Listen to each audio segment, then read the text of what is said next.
Hi, Anne. It's been a while. Yeah, we have not been on our regular schedule. I don't No, know. we haven't. And that's because life, there was a bit of an incident that happened in my world, which I will share momentarily. And I think it was an But incident that you were worried might happen while you were gone, and it happened while you were gone. yes, indeed it did. So it is good to see you. And I I nominated this topic today because I think it's an important thing. And it was really highlighted for me over this process. So this strength in vulnerability. Um, I want to premise this first with what my understanding of vulnerability is, and then share the bit of the story about where it showed up for me. So for Define it me, for us. vulnerability, yeah. So for me, vulnerability is a bit of a scary thing for me because I like to be very strong and independent and reliable and all of these, strength things. Um, and and then periodically I get put in a position where I have to rely on other people. And that for me is the vulnerability, is that it's like it initially feels like I can't rely on myself, that I'm not capable, that I all these weaknesses in perception show up. And so when I go into vulnerability, it looks like lots of crying. I can't do things. My head gets very full, so full that I can't speak the words. Like it's so overwhelming that I just don't have the words to say. And that feels really scary for me because I do like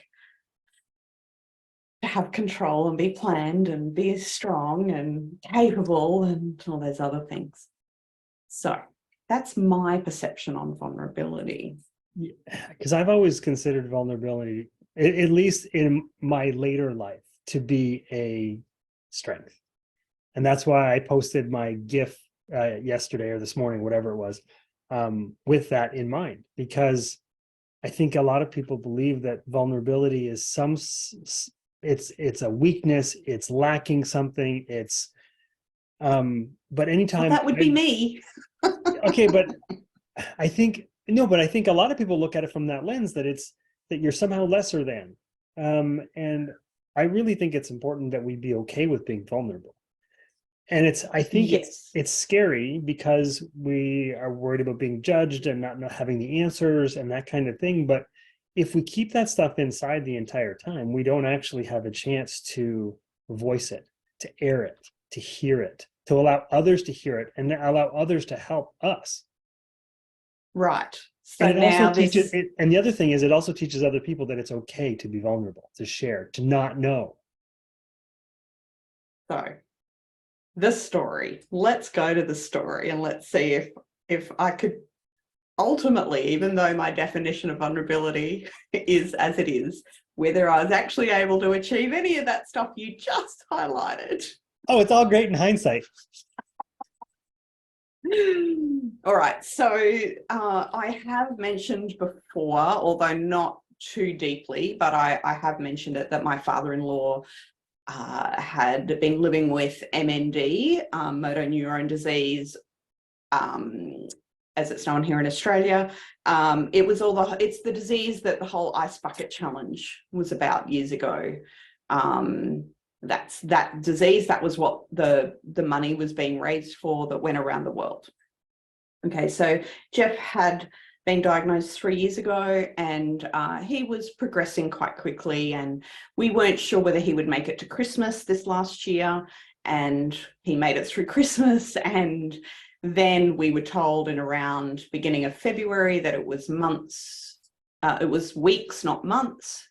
And then into March, we were told it was days, not weeks. So we all knew that it was getting a bit close. My husband and I travelled to Adelaide for a few days, and we came back and Jeff was still around. We went, whew, that was really good, because we wanted to be here. And it wasn't just for Jeff. I mean, we couldn't do much more for Jeff. He was already on a morphine pump. There was or pretty much 24 care being given to him. So there wasn't anything we could do on that side, but we wanted to be there for family.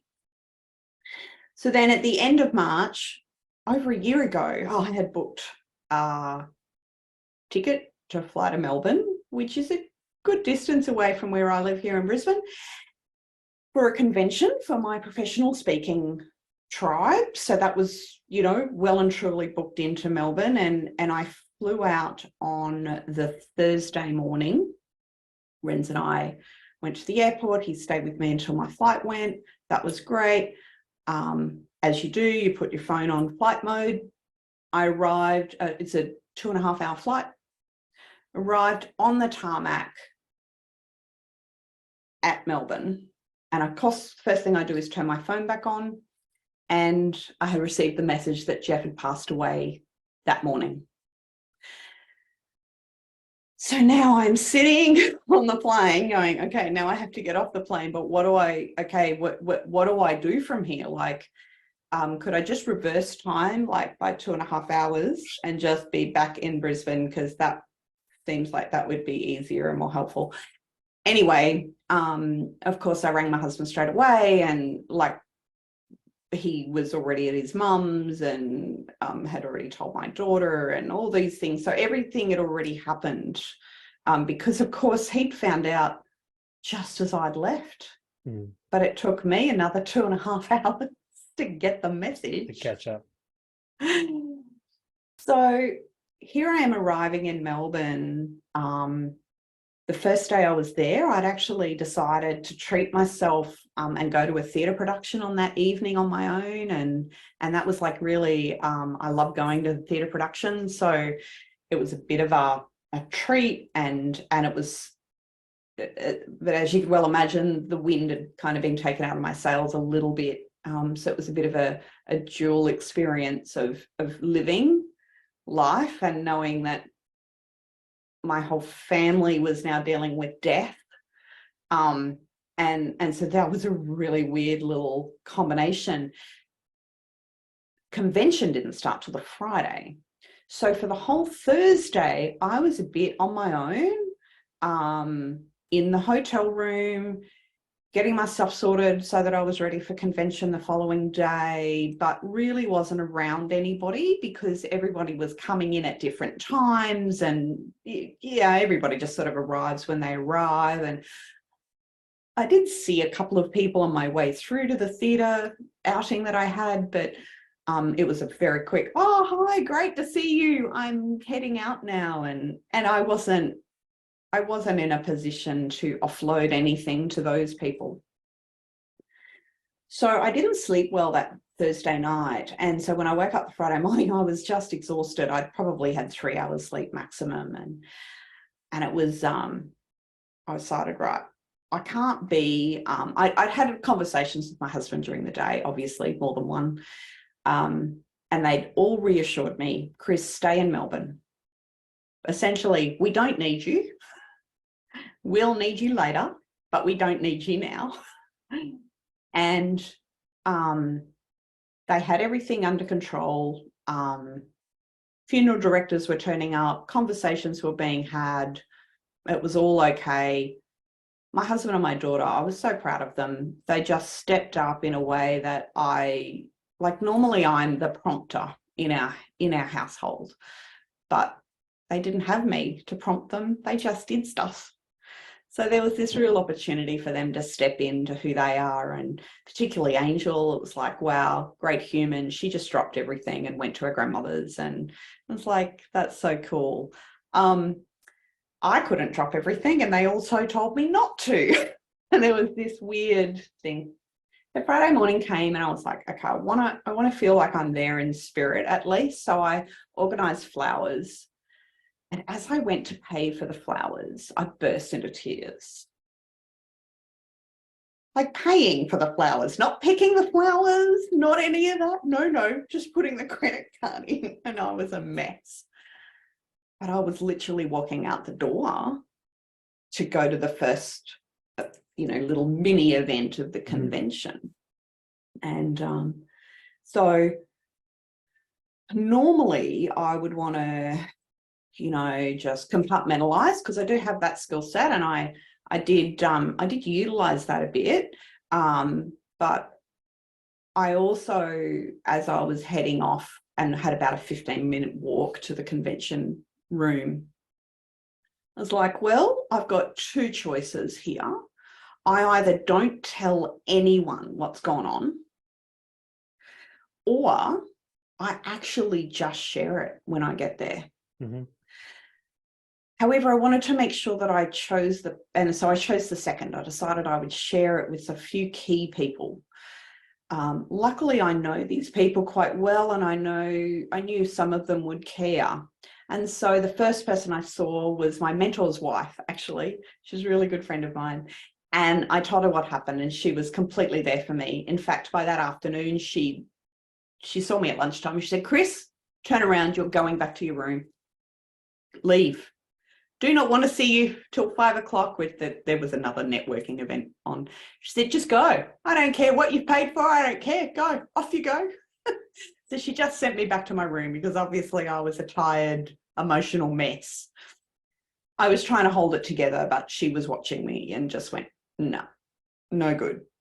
And I told a few other people as well. And what I noticed in sharing, there was a couple of things I noticed. One is that it made me feel stronger. Because I articulated what was going on. I wasn't saying it in a real victim sad mode. I was just, this is the practicality. I arrived on the tarmac. My family's told me to stay here in Melbourne. I've got another 5 days or 4 days before I can head home.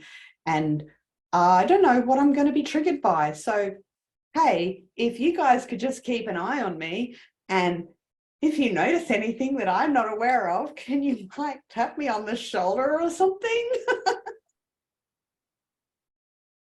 And so suddenly I gave them permission to care. And it took a bit of pressure off me to have to hold everything so strongly.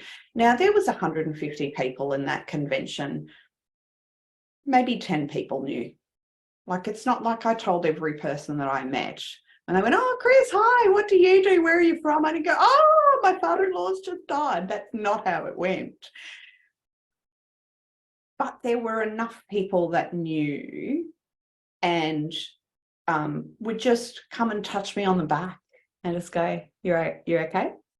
I go, "Yeah, I'm good." Or, "No, I'd like a moment." Because I wasn't fully able to recognize when I might need a moment. Mm-hmm. But I gave them that responsibility, I guess. And so I was well catered to. Now, then I told a couple of people, so this is the other thing I observed, is some of the people I told didn't know what to do with the information.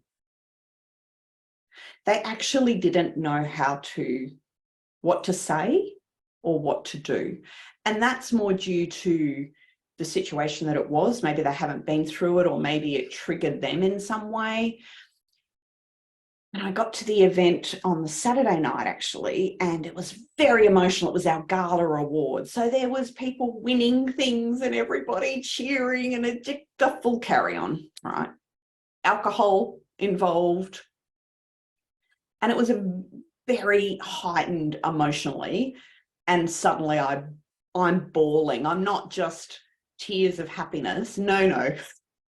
The floodgates opened. And I'm like, I cannot do this in this environment. And I went over to the side and I stood with another mentor of mine who's helped me a few years ago. And I just stood with Kevin, and I hadn't told him yet because it hadn't come up. He wasn't one of the people that I'd chosen. And he just stood there with me, and I did tell him in that moment, I said, "I just have to be here because my emotions are all over the place, and I'm just going to tell you why." And he literally just stood with me for, 20 minutes. Didn't overly distract me, just stood it was almost like the protector had come in, gave me enough time to just breathe. Took me 20 minutes, and then I could function again. And so what it showed me is that sometimes you share your vulnerability with some people and it doesn't land, or they don't know what to do with it. But that was okay, because there was someone else that was going to appear that was able to handle it. I just didn't know prior that this other person was actually going to be the person that could really bring me back to earth and ground me and make sure that I was okay. And yes, I got back on the Tuesday, and yes, I was there 3 days before the funeral was on, and it was lovely. I walked back into the family home with my mother-in-law, and the first thing, I didn't feel like I'd been left out of anything. While I was away, I was asked to produce any photos that I had, because everyone knows that I keep very good organization of photos. So like, any Jeff photos, can you send them through? Like, so I'd done all that. And then I got there on the Wednesday, and they were like, oh, and by the way, Chris, I hope you don't mind, you'd like to do the eulogy, wouldn't you? I was like, sure, I'll do the eulogy. So, you know, I'd come from professional speaking environment for 4 days, and then that also supported me in being able to do the eulogy for the family, because it sort of put me in that space. And there was some elements that I could use from my professional speaking skills to make that all about them, not about me, and make it just seamless. And so the fact that I was able to be vulnerable and have a couple of breakdowns over that weekend allowed me to be stronger when I got to my family. I think it's interesting that you said that you had to try to hold it together, right? Like, I don't know, I got to put up some sort of weird front for everybody to, I can't let them in.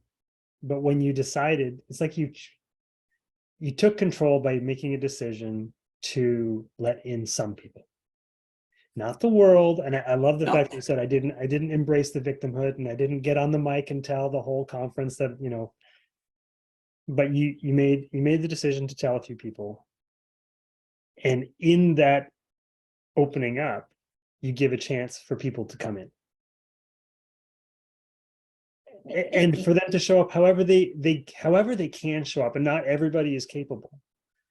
And if it was just standing there was good enough for you one day, well, that guy had it in spades. Absolutely. But if you didn't, who knows where you would have been? I would have been in the hotel room and not showing up to things, because I would have been in overwhelm. My brain wouldn't have allowed me to soak anything in. I wouldn't have been good at conversations. There was a whole list of things.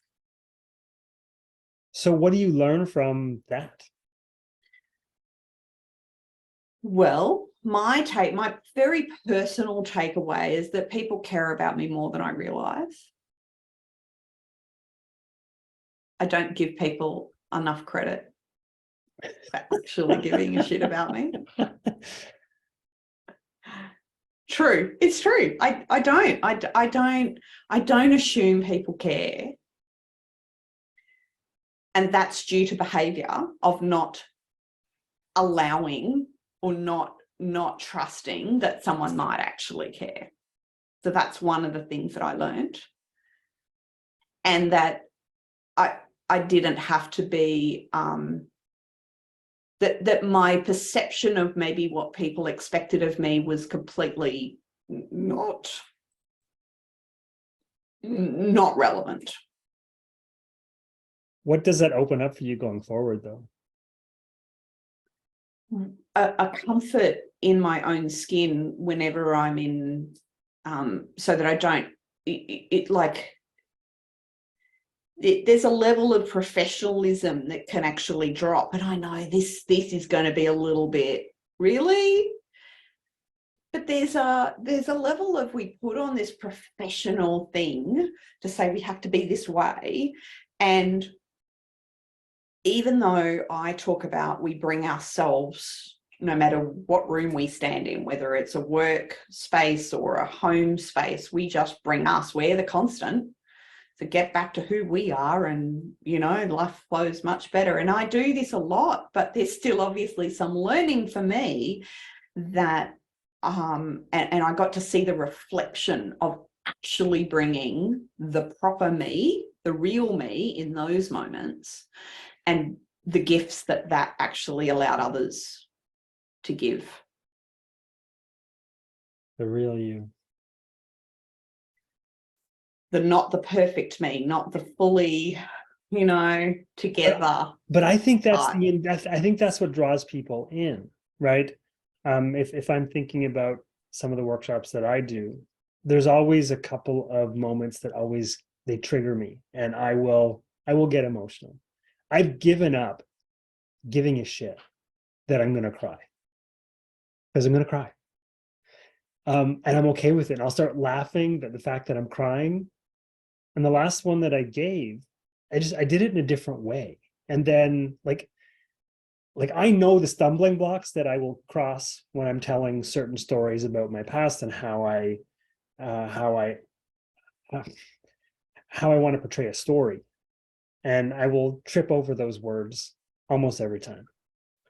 But this particular time, I decided I'm doing this a little bit different. And I did this next section a little bit different.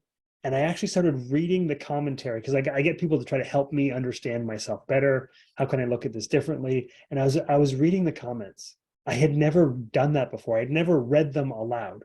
I would see them and I would say, thank you, that's great. Thank you for sharing and giving me a new perspective. But I actually read the comments about how I could see myself differently. And I just lost it. And thank goodness I have a partner who can take care of me and can keep the boat moving in the right direction for a little while I collect things. But I think that's what people connect to, is that realness.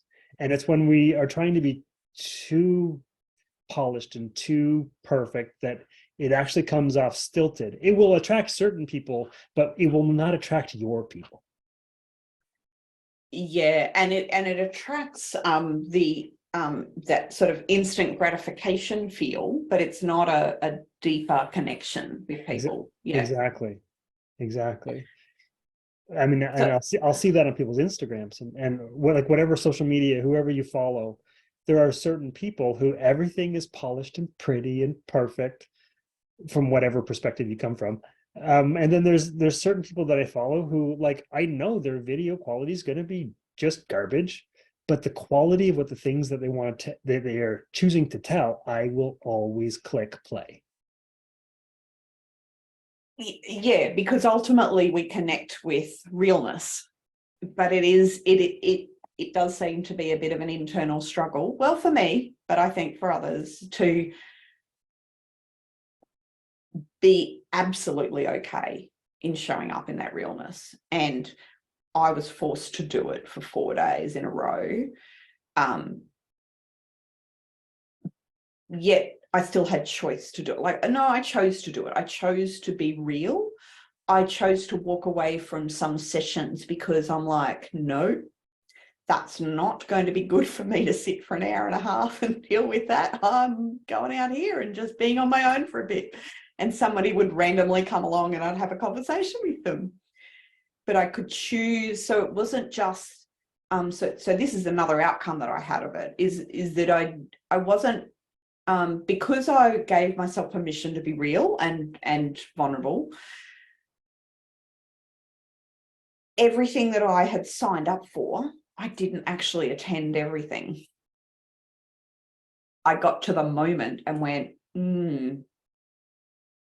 this is the better priority. Mm-hmm. Me sitting in a corridor, not a small corridor, but where they serve the morning tea and whatever, just sitting in the corridor for half an hour,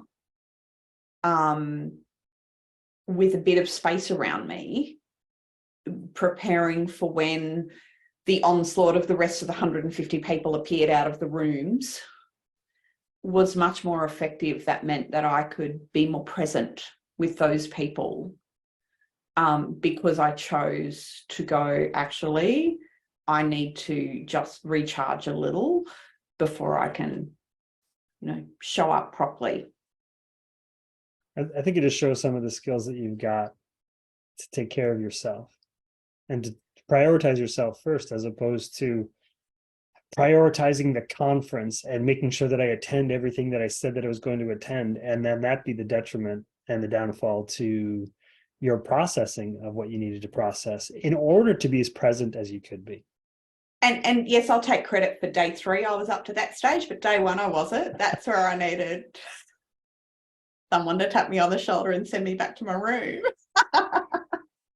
But you I listened. did But you not listened. have- You didn't say nope. I'm good. I'm gonna soldier through. Because you probably could have done that. You probably could have done that too. I could have. I would have Put been up a the wreck, facade but the consequences would not have been pretty. And I psychologically would have been, that would have been a struggle. And I'm already in a new city, doing new things, talking to new people. That's a whole lot out of my comfort zone. So yeah, so I think that it's important to go, yes, I can do those things and make sure that I prioritize. And it's okay to ask someone else to help me with that. Strength and vulnerability. And it's been really lovely to then have that experience and be reassuring. So I literally got off the phone from my mother-in-law just before getting on this live, and to be able to continue to have real conversations with her about where she's at and how she's coping, and she's coping fine, and that's okay. Because what she did is she's been bringing in everybody for the last 3 years to help her. So I keep reminding her, I go, yeah, because this isn't like a shock. She got absolute closure, which most people, when it comes to death of a loved one, often have questions around that. And maybe aren't there at the right time, or feel like they haven't said everything that needs to be said, or there's something that will, not allow that closure. She had complete closure. She was there up until the last moment. And so she's going really well because she has been allowing herself to be vulnerable with the whole family. Mm-hmm. And now I get to, because I experienced a touch of that in comparison to what she's dealt with her. I mean, they've been married for 27 years, so it was pretty significant time in her life. Like she jokes that she's on her 3rd act now. But it's like now that I experienced that so recently, I can be there and not feel pity for the vulnerability that she's sharing, but actually see it in the strength and reassure her that she's being strong. So that's been another bonus as well. I think it's a big valuable lesson for all of us. Well, it's certainly been a lesson for me this year. I thought last year was my learning curve of lessons, but it's continued into 2023. I don't think learning has a calendar, to be honest. Oh, damn. School is never out. Oh, okay, I'll live with that. But yeah, it certainly was a significant reminder for me to let others in. Well, thank you for letting us in. Well, that you were a person that got told about this when the event happened. I did hear about it. I did hear about it. I did have a heads up. So thank you for being there across the other side of the world in those moments as well, because that's important to know that it doesn't, like, I didn't need anyone physically with me, but just knowing that I had people around was really vital. So, I will always offer, but I was standing here the whole time. I don't know if you felt it Yeah. or not, but I was standing here.